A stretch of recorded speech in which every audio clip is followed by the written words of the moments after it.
Hi everyone and welcome back to the Bods. If you haven't already, don't forget to subscribe to our channel. You join me today for another show. It's the Red in Brick show and it's earlier on in the year than last time, so thankfully the weather was not as hot and it wasn't as uncomfortable in the hall. It's quite a big show, really family friendly, so much for them to do and loads of displays. It's definitely display heavy. So let's take a look at all of them. So Anna was back with her large scale minifigs. They'd been reimagined, different torsos, they've always got little bits on there to find, lots of little hidden details. She has added a little door into the Spider-Man one, but she hasn't got around to putting anything in it, but I thought you should know about it, so I made her show it off. Across the way from us we had an airport strip, and these planes, the size of them is really cute. I think these are much better than the big ones they do now. Next to this guy was the guy we were going to call him Doc, because he was dressed up as Doc from Back to the Future. And you've got all the different scenes from Back to the Future there. Absolutely great detail. Loving all of these sets. And he was very chatty with the kids. It was really nice to see. I love the band scene there. The Haunted House was back again. Surprisingly, even though we were really close to it this year, we couldn't hear it at all, hardly ever. So I don't know if they've turned it down or whether it was just the space that we were in took the noise a lot better. This is the maze that I'm rubbish at. And I have heard that he's glued that together. And then they've done a smaller house. Still great internal detail, but a lot more manageable to move around the country for shows.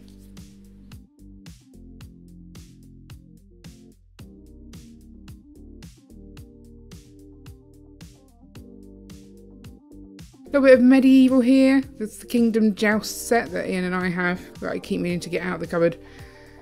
But lots going on. Little pink army down there.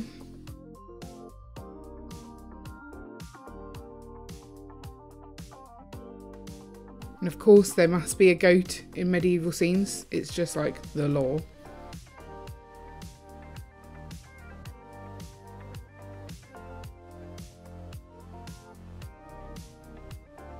So much detail, and I really like the height on this one. It's very impressive. So there's a family at Red in Brick show every year. This is the 5th Red in Brick show, I should have mentioned that, and the mum always comes along with her own display, and I tell you, this is her best year for sure. I don't know if it's just because I really like the flowers, but she's definitely grown as a builder each year. She's got the sons as well. They each have their own display. This one's George is really into space. And in fact, this is how we got our idea for hanging our dragons. We stole that from these guys.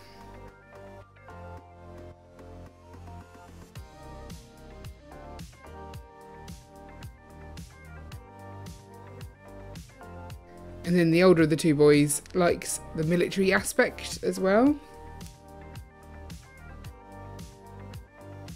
James Gage was there with his up house, and I think halfway through the show the balloons did fall off, and so when they were reattached it gives it slightly less of a uniform look, which I think is quite good.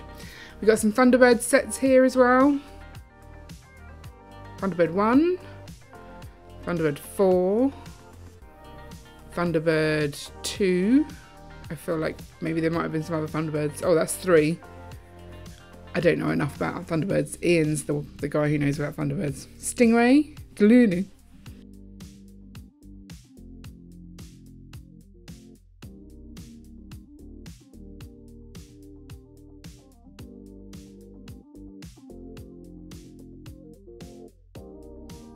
And a raft of helicopters going on here. I would have liked to have seen these going around though. The rollerball was there again with the travelling mocker, and seeing the horses going is really good. The balls themselves still aren't heavy enough to set off the mechanism, but it was nice to see it going.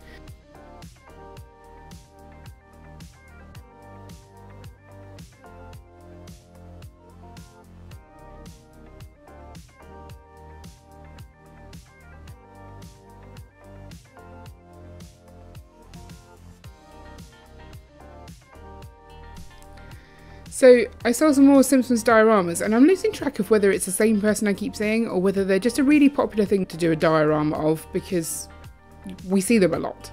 I love them though, especially this one of Martin. Lester was there with lots of Star Wars builds from Republic Bricks. I really enjoyed the Jedi Temple actually because it's got a really good mechanism for lifting the lid and having a look inside.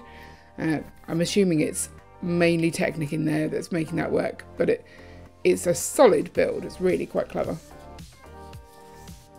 Bricketeer was there for just the second day. He got all those little tiny vehicles there. I managed to identify most of them, and the transformer was really cool once it actually transformed. I enjoyed seeing that process. Gaz sent me back over to Jace's stand and told me to look at the power functions. It turns out the power functions is just Jace actually moving the stuff behind, but look at the movement on those eyes. So cool. This is the Leisure Centre from the British Empire, and in fact it is signed by Chris Barry, who was Gordon British.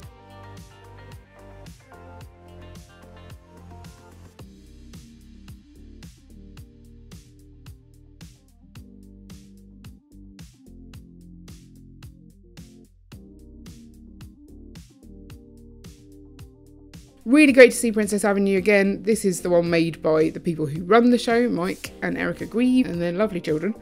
And what I like is that they have actually added the new Disney princess in there. Not official Disney princess, like they haven't added her to the line, but from Disney's Wish. She is just on the side, having a little cycle past. Maybe she'll get a house at some point, who knows.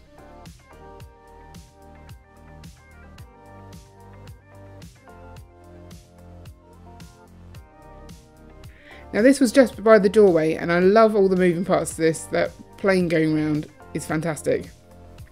Using the succulents in this florist shop, absolute genius. Really looks good there. I think that's a little Comic-Con going on there. Very busy streets. Decent sized hospital as well. And they've got Moe's Tavern here, and I'm loving the way they've given you an look in the interior just by adding those sort of clear bricks. Really gives you a good view in without sort of spoiling the view. Nice little modern looking stud gate there. Double railway lines. Nearly got hit by the train. The loop coaster wasn't doing its best, but then that's just the way of the loop coaster. I'm really glad to have seen this one again. I confirmed with the builder, who I finally got to talk to, that this is from the 3-in-1 Viking set. And then Simon Pickard was there again with his ridiculous amounts of detail in his builds, and he finally won the award for Best Static Model, which is the award we won last year. So it was really good to see that moving on to someone else, and it's well deserved.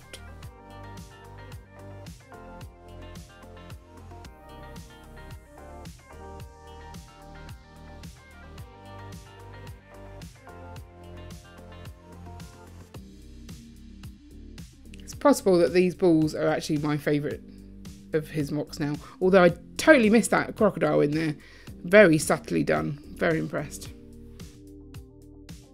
Now this is the White Castle build from the London Afol's group that they showed off at Steam, and I think they've at the Space Centre. And actually the green of the tablecloth was a mistake. They bought the wrong, no, they sent the wrong one.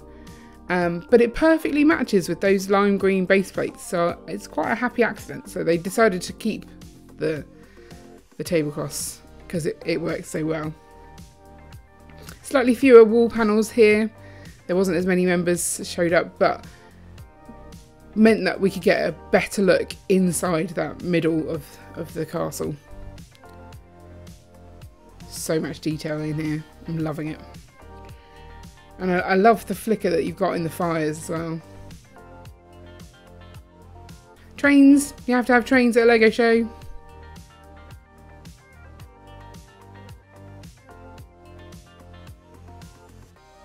There it goes. Choo choo.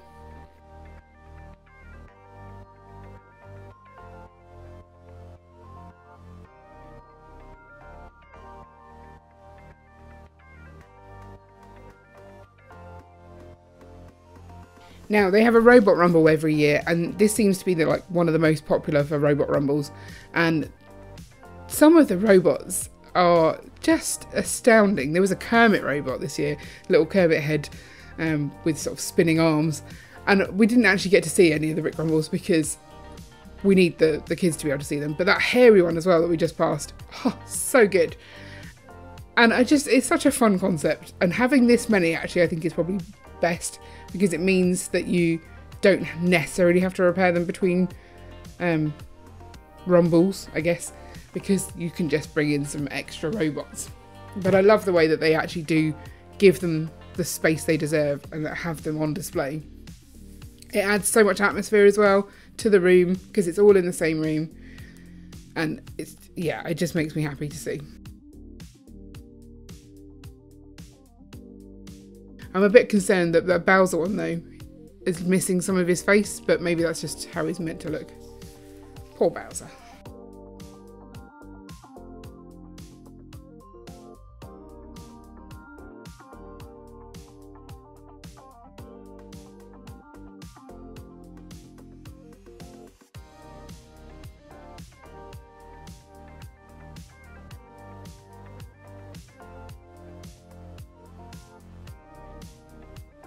This is Mark City. We were next to him at Bournemouth, and the size of his city has grown. He's got pretty much every single modular, I think in fact every modular, plus all the alternative rebrickable builds of them, and it's just cram-packed. It looks so good.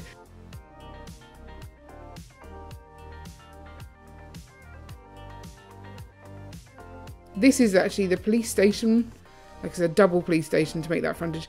That's one that we hadn't seen on rebrickable before, so that was nice to see. I think in total he's actually got 4 different versions of the police station in the city. Lots of minifigs that need adding every time he sets them up.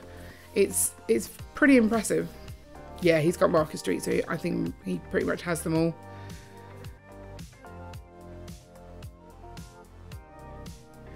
Now these guys always do a local build because Reading Brick Show deserves to have something from Reading at it, and they still have the crashing buses but at the back of the build so as not to have to keep reaching over if they go wrong.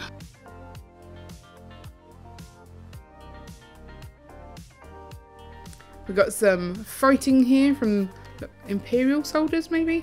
A couple of boats on fire. Oh, big boat on fire. Looks really good, especially with that blue tablecloth. Just adds that extra bit of detail. And I'm loving the use of the ice cream pieces to sort of do the breaking of the water. Now we've got the wobbly trees mock, and I feel it's not quite as wobbly tree as it used to be. And now they've added these little rice pickers. Rice pickers? I think that's what they're called.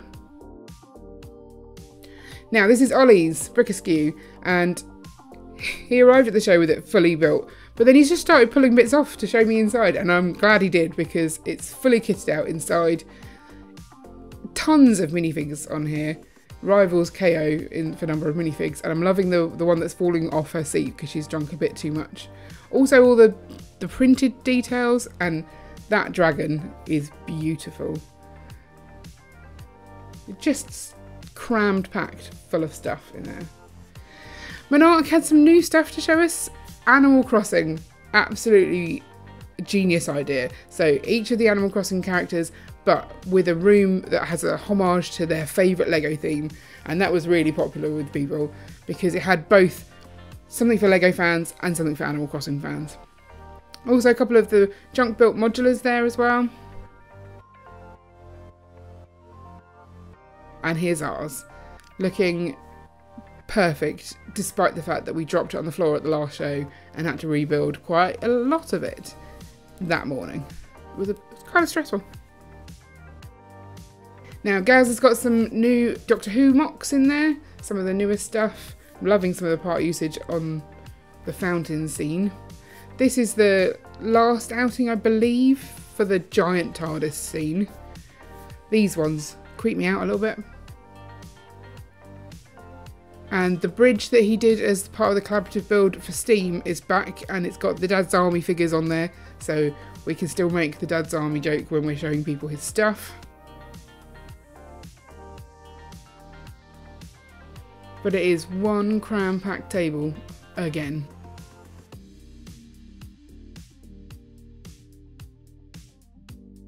This is the Jewel of Mustafar, I believe, but I refer to it as the volcano with the Emerald City on top, because that's what it looks like to me. Tech was there. He's got his Monkey Kid Star Wars mix-up. And then this is the Jewel of the Fates, I believe. I'm loving the way he set this up with the lighting and in the little shadow box. And then that amazing rock work from the pod racer that we saw up in Bricktastic. Then Sam was there as well. This is the Temple of Doom mock that he did. Fantastic. And the cage actually lowers down into a gap underneath. And he's got all of his mechs, and I wish I'd had like a backboard to put on these so you could see them slightly more detailed, but the dots one is my favourite. But there's so many good ones in there. Scooby-Doo, Pizza, the Halloween ones he did, the Christmas ones. I mean, he is the mech king for sure. Animal Crossing has got a new one in there, and I think there's maybe 3 or 4 that haven't made it to his channel yet, so this is a sneak peek for you there. He also did a giant mech that was then a mech in a mech, but it would not stay up, unfortunately. Tommy Seabricks was at the show as well. He'd brought along all of his smocks. I knew very little about what was what, but I tried my best to identify them, and thankfully he'd put little plaques in front of things. I'm loving all of the different droids though. I quite like R2-D2 as a droid, so having all the other versions, quite cool. His Statue of Liberty had the brightest light ever. You couldn't look at the Statue of Liberty without ending up with rings in your eyes. But it was a cool effect. And I like the variety of the sizes that Tommy brings. Like, you can do something small and it still looks really effective. It really sums up the scene that you're trying to create. I think the Aladdin one with the floating hands might be my favourite though.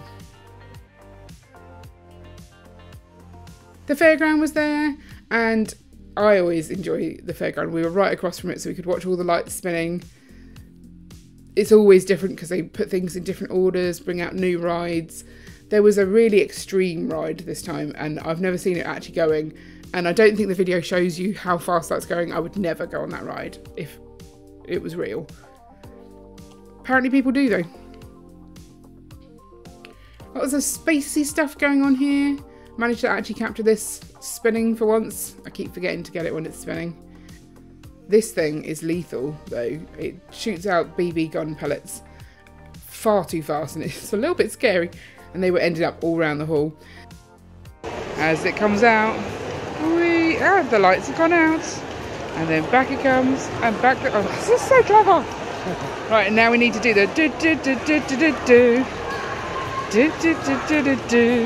do do do do do.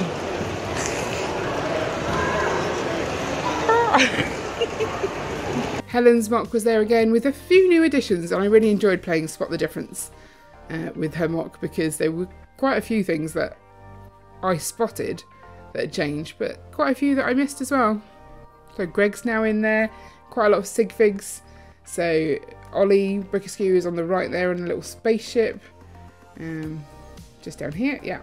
And Sam had given his sig fig that day, and I feel a little bit sorry for Sam because he did end up in an unfortunate position. See if you can spot him. You're looking out for a Hawaiian shirt. Ah, there he is. Poor Sam.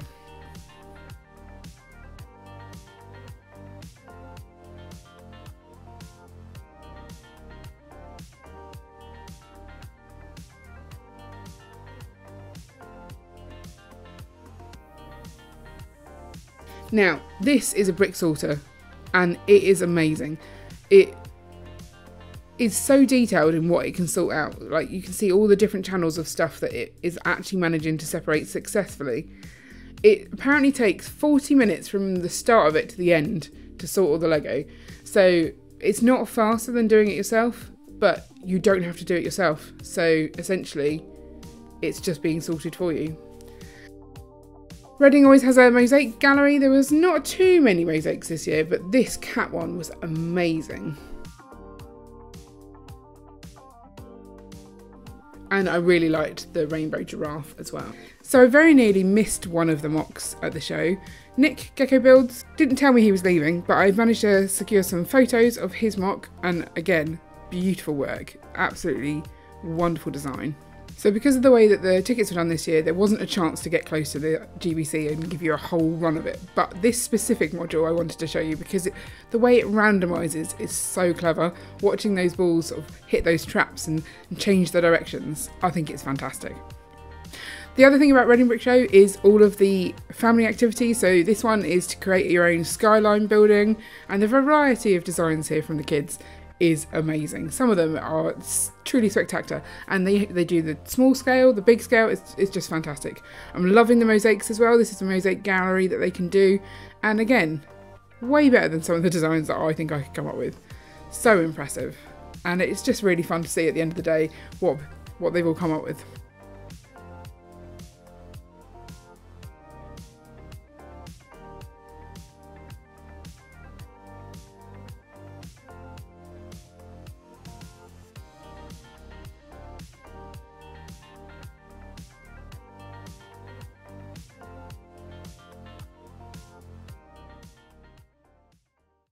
So that's it for the Reading Brick Show 2024. I hope you've enjoyed everything you've seen. If you want to see other videos from LEGO shows, check out our playlist at the end. Leave us a comment of which is your favourite, and don't forget to like and subscribe so you never miss an update. See you later.